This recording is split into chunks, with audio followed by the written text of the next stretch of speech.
Hi guys, कैसे हैं आप सब। Welcome back to the channel. तो गाइस, हमारी जो लीगल रीजनिंग की सीरीज़ चल रही है उसमें हम क्रिमिनल लॉ पढ़ रहे हैं फ़िलहाल। और उसमें हम पढ़ रहे हैं स्पेसिफिक क्राइम्स। ठीक है, तो ये फिफ्थ वीडियो है क्रिमिनल लॉ की सीरीज़ में। अगर आपने बाकी जो पहले की वीडियोज़ हैं वो नहीं देखी हैं तो आई बटन में उसका लिंक है, जाके देख लेना। और चैनल पे भी वीडियोज़ डली हुई हैं, ठीक है, तो वहाँ से भी आप देख सकते हो। तो आज कुछ स्पेसिफिक क्राइम्स डिस्कस करेंगे, ठीक है।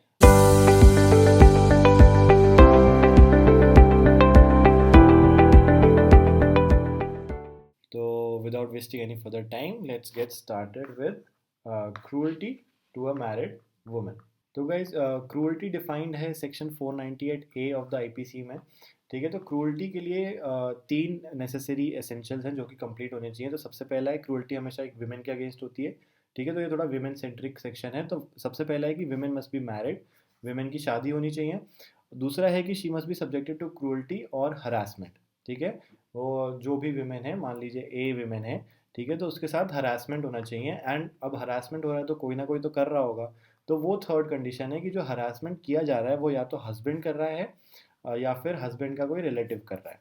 ठीक है, तो यानी कि जो इन लॉज हैं विमेन के, वो भी हरासमेंट कर सकते हैं और हस्बैंड खुद हरासमेंट कर सकता है, तो वो क्रूअल्टी के परव्यू के अंडर आ जाएगा, अंडर सेक्शन 498A।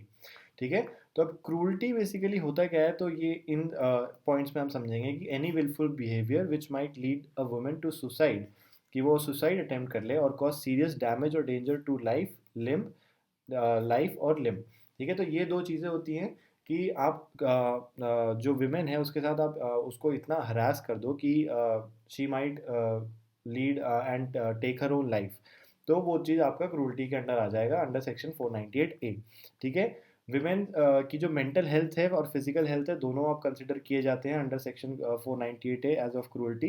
ठीक है, अगर मेंटल हेल्थ पे भी फर्क पड़ रहा है बाय रिजल्ट ऑफ क्रूल्टी, तब भी आप 498A के अंडर लाइबल हो सकते हो। ठीक है, तीसरा है कि जो हरासमेंट ऑफ वुमेन हो रहा है वो in the event of such harassment with a view to obliging her or any other person related to her to fulfil any illegal requirement for any property or valuable security. अगर आप उस particular ए women से या फिर उसके कोई family member से आप कोई इलीगल रिक्वायरमेंट कराना चाहते हो, आप कोई इलीगल चीज़ कराना चाहते हो कि अब वो आपके नाम अपनी आपकी प्रॉपर्टी कर दे। ठीक है, आप उनकी कोई प्रॉपर्टी थी वो आप अपने नाम कराना चाह रहे हो, या फिर कोई सिक्योरिटी है, मतलब ज्वेलरी वगैरह है, वो आप चाहते हो कि वो आपको मिल जाए, तब वो भी चीज़ क्रूअल्टी के अंडर आएगी।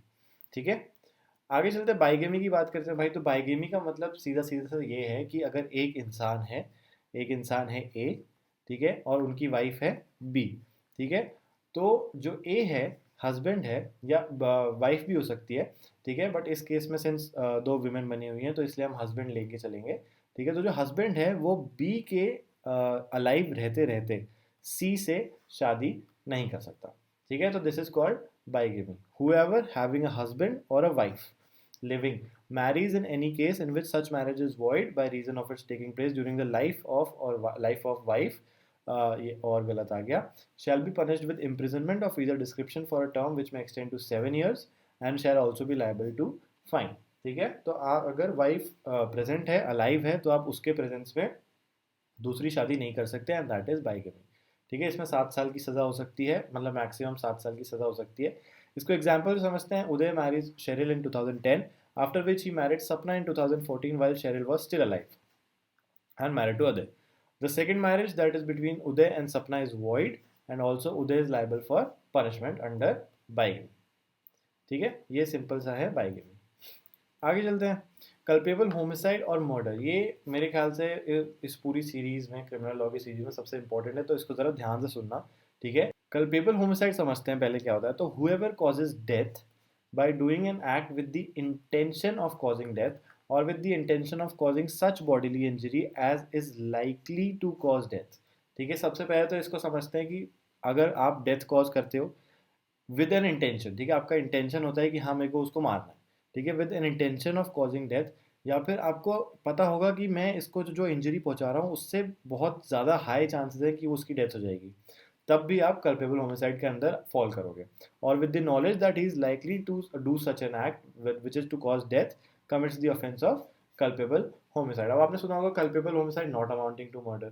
ठीक है, तो सारे कल्पेबल होमिसाइड जो है वो मर्डर नहीं होते। ठीक है, तो उसको समझेंगे आप मर्डर जब हम पढ़ेंगे। तो culpable homicide is murder first, second, third और फोर्थ। ठीक है, कल्पेबल होमिसाइड मर्डर की, जब कल्पेबल होमिसाइड को हम मर्डर कंसिडर करेंगे तो उसकी 4 कंडीशंस होती हैं। ठीक है, सबसे पहला है कि if the act by which death is caused is done with the intention. तो सबसे पहला तो है कि भाई इंटेंशन होनी चाहिए आपकी डेथ कॉज करने में। ठीक है, सेकेंड है कि it is done with the intention of causing bodily injury as the offender knows to be likely to cause death.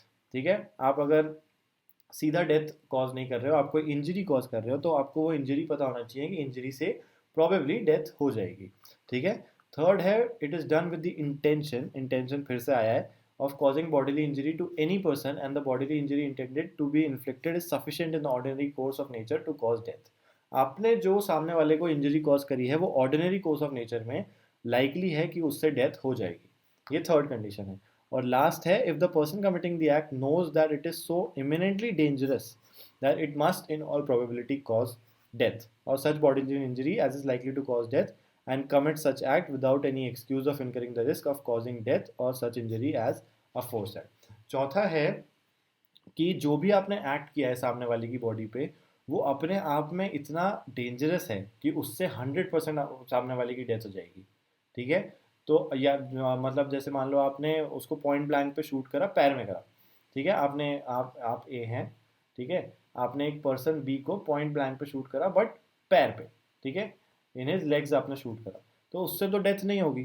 ठीक है, तो this is culpable homicide but this is not murder.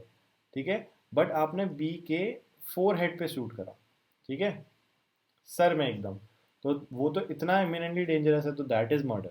ठीक है, तो वो culpable homicide amounting to murder होगा। ठीक है, अब इसका फर्क समझते हैं इस टेबल से। तो कल्पेबल होमिसाइड जो है वो सेक्शन 299 में डिफाइंड है और मर्डर जो है वो सेक्शन 300 में डिफाइंड है, तो ज़्यादा फर्क नहीं है, याद करना भी ईजी है। ठीक है, तो ऐसा माना जाता है कि जो कल्पेबल होमिसाइड है it is a bigger offence and murder is a part of culpable homicide. तो जैसा मैंने पहली स्लाइड में बताया कि all murders are culpable homicide but all culpable homicides are not murders. ठीक है, इसको हम आगे समझेंगे। However, if we look from another point of view, murder is more aggravating as an offense, while culpable homicide is less aggravating than murder। ठीक है, इसके दो पॉइंट ऑफ व्यूज हैं। ठीक है, तो सारे एक जगह तो हम ये बोल सकते हैं कि सारे मर्डर्स कल्पेबल होमिसाइड होते हैं बट सारे कल्पेबल होमिसाइड्स मर्डर नहीं होते, क्योंकि culpable homicide not amounting to murder भी होता है। तो उसका तो मतलब सीधा सीधा से ये है कि सारे कल्पेबल होमिसाइड मर्डर्स नहीं होते। बट उसको अगर आप थोड़े अलग पॉइंट ऑफ व्यू से देखोगे तो मर्डर एग्रेवेटिंग है थोड़ा rather than culpable homicide.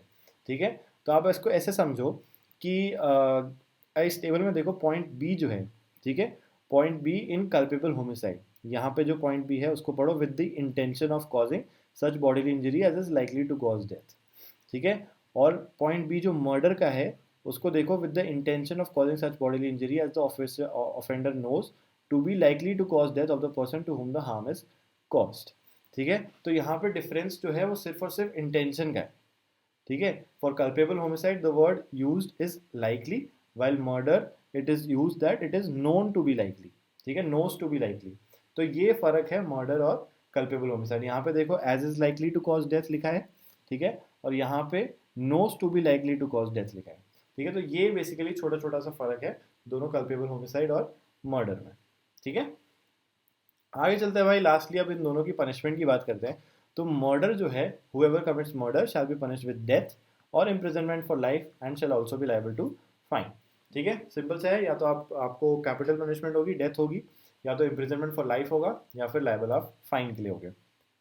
Culpable homicide not amounting to murder के लिए क्या है कि whoever commits culpable homicide not amounting to murder shall be punished with imprisonment for life or imprisonment of either description for a term which may extend to 10 years and shall also be liable to fine। ठीक है, तो यहाँ पे आपने fix कर दिया कि आप 10 साल से ज़्यादा नहीं दे सकते पनिशमेंट। ठीक है, तो 10 साल से ज़्यादा आप culpable homicide not amounting to murder में पनिशमेंट नहीं दे सकते। 10 साल इज द मैक्सिमम लिमिट। ठीक है, उसके साथ आपको फाइन देना पड़ेगा या फिर कोई भी टर्म जो कोर्ट फिक्स करेगा। ठीक है, तो guys with this we have come to an end of our today's video. ठीक है, अगर अच्छी लगी हो तो लाइक करना, चैनल पे नए हो तो सब्सक्राइब कर लेना, अपने दोस्तों के साथ शेयर करना चैनल को। ठीक है, and I will see you in the next class. Bye bye.